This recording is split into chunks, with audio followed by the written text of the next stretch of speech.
स्वागत है आपका अरहान क्लासेस में। बच्चों, यूपी बोर्ड के एग्जाम को देखते हुए हम चला रहे हैं कक्षा 10 के लिए गणित के महत्वपूर्ण क्वेश्चनों की एक श्रृंखला, जिसमें महत्वपूर्ण क्वेश्चनों के साथ साथ पूर्व वर्षों में आए हुए क्वेश्चन भी शामिल हैं। आइए शुरू करते हैं। सवाल। बच्चों, आपको सवाल दिया है, अधोरेखित आयत को देखिए तथा x व y के मान ज्ञात कीजिए। तो यहाँ आयत दी गई है, ये आयत की लंबाई है और ये आयत की चौड़ाई। तो आयत की एक साइड से जो लंबाई दी है वो इक्वेशन में दी है x प्लस 3y और नीचे दिया है लंबाई का मान 13 और इधर जो चौड़ाई दी है 3x प्लस y और इधर दिया है 7। यानी ये चौड़ाई और ये चौड़ाई, ये लंबाई और ये लंबाई।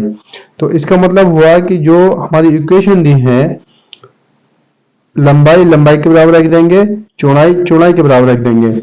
आइए शुरू करते हैं। प्रश्न के अनुसार ये हमारी लंबाई है और ये हमारी लंबाई है, तो होगा x प्लस 3y बराबर 13। ये हुई हमारी समीकरण 1। दूसरा हुआ बच्चों 3x प्लस y बराबर 3x प्लस y। ये जो 7 है इसके पैरेलल है तो ये 7 आ जाएगा। समीकरण हो गई ये 2। अब इन समीकरणों को हम अपनी इच्छा अनुसार विलोपन विधि से, प्रतिस्थापन विधि से, सरलीकरण विधि से हल कर लेंगे, क्योंकि हमें x व y के मान ज्ञात करने हैं। तो आओ इसे हम हल करते हैं। अब यहाँ देखो कि हमारा कोई भी जो चर है वो बराबर नहीं है, तो इसे बराबर करने के लिए हम क्या करेंगे, समीकरण 1 में 3 से गुणा कर देंगे।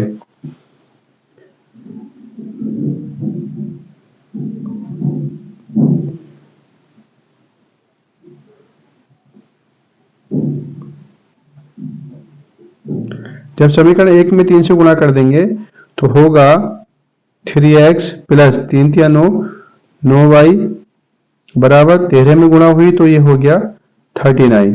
अब समीकरण 2 को एज इट लिख लेंगे, 3x प्लस y बराबर 7। अब हम यहां इसे घटा देंगे, समीकरण 2 को घटा देंगे। तो ये घटाने पर हो गया तो 3x में 3x कट गया, 9y में से y लेस हुआ तो हो गया 8y और 39 में से 7 गया तो हो गया हमारा 32। और जब y की यहां से हम वैल्यू निकालेंगे तो 32/8 हो जाएगा। 8 से इसे काट दिया हमने 4 बार, 8 चौक 32। y की जो वैल्यू आई हमारी वो आई 4, y बराबर 4। जब y की वैल्यू हमें मिल गई तो x की वैल्यू हम आसानी से निकाल लेंगे। y बराबर 4 को समीकरण 1 में रखने पर y का मान समीकरण 1 में रखने पर तो एक है हमारा समीकरण x प्लस 3y बराबर 13। y का मान यहां रख देंगे हम, y की जगह रख दिया हमने 4, 13। x प्लस हो गया हमारा 3 चौक 12 बराबर 13। x बराबर हुआ हमारा 13, ये 12 उधर जाके माइनस हो जाएगा तो x बराबर हो गया हमारा 1। y की वैल्यू आई थी हमारी 4,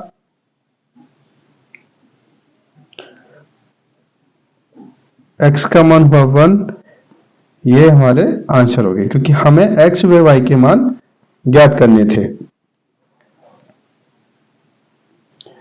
बच्चों, अगला सवाल आपको दिया है। इस तरह के जो सवाल हैं वे बहुविकल्पीय हो जाते हैं या एक नंबर में आ जाते हैं। बहुविकल्पीय एक नंबर में होता है। अब इसमें दिया है, यदि 3x प्लस y बराबर 6 तथा x बराबर 0 हो तो y का मान ज्ञात कीजिए। ये सिंपल सवाल है, क्योंकि यहाँ हमें एक वैल्यू 0 दी है, दूसरी वैल्यू हमें निकालनी है। तो आओ शुरू करते हैं। 3x प्लस y बराबर 6। x की वैल्यू बच्चों यहाँ 0 दी है तो यहाँ x बराबर 0 को रख देंगे, प्लस y बराबर 6 हो गया। ये 3 गुणा 0 का मतलब 0, 0 प्लस y बराबर 6, यानी y बराबर हो गया 6। y का जो मान आया यहाँ बच्चों 6 आया और यही हमारा आंसर है। और आपको बच्चों अगला सवाल दिया है, ये ट्रिग्नोमेट्री का सवाल है। यदि sec थीटा बराबर 2 हो तो थीटा का मान क्या होगा? और इसे हल करते हैं। ये सिंपल सा सवाल होता है। sec थीटा बराबर 2, तो हमें थीटा का मान निकालना है। बच्चों जिस तरह बच्चों आपको दिया है sec थीटा बराबर 2, तो थीटा की वैल्यू हमें याद करनी है। तो त्रिकोणमिति में बच्चों कोणों के जो मान दिए गए होते हैं उनकी वैल्यू होती है। जैसे cos 60 की वैल्यू होती है, sin 30 की वैल्यू होती है, cosec की वैल्यू होती है। तो उसी तरह से हमारा जो sec है, sec 60 की जो वैल्यू होती है वो 2 होती है। तो हम क्या करेंगे, sec थीटा बराबर ये 2 वैल्यू दी है, इसका मतलब हो गया sec 60। अब बच्चों sec से sec कट गया, यहां कंपैरिजन कर लीजिए तो यहां क्या आया, थीटा बराबर आया 60। अब हमें क्या है, थीटा का मान निकालना था, यही हमारा आंसर हुआ क्योंकि थीटा की जो वैल्यू हुई वो 60 डिग्री हुई और यही हमारा आंसर है। इस तरह के सवाल बहुविकल्पीय होते हैं और हमें ये मान याद होने चाहिए। आपको अगला सवाल दिया है, सिद्ध कीजिए कि tan square theta minus sin square theta बराबर होगा tan square theta into sin square theta. दोनों साइडों को हमें मतलब बराबर दिखाना है। तो आइए सवाल को हल करते हैं। लेफ्ट हैंड साइड को ले लेंगे, tan square theta minus sin square theta. आइए इसे अब हम हल करते हैं।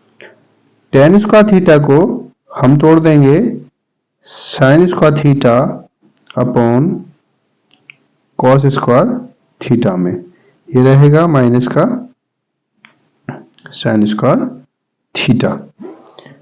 अब हम क्या करेंगे, इन दोनों में हमें क्या दिख रहा है, sin स्क्वायर थीटा कॉमन दिख रहा है, तो sin स्क्वायर थीटा को हम कॉमन ले लेंगे तो अंदर बचेगा 1/cos स्क्वायर थीटा माइनस 1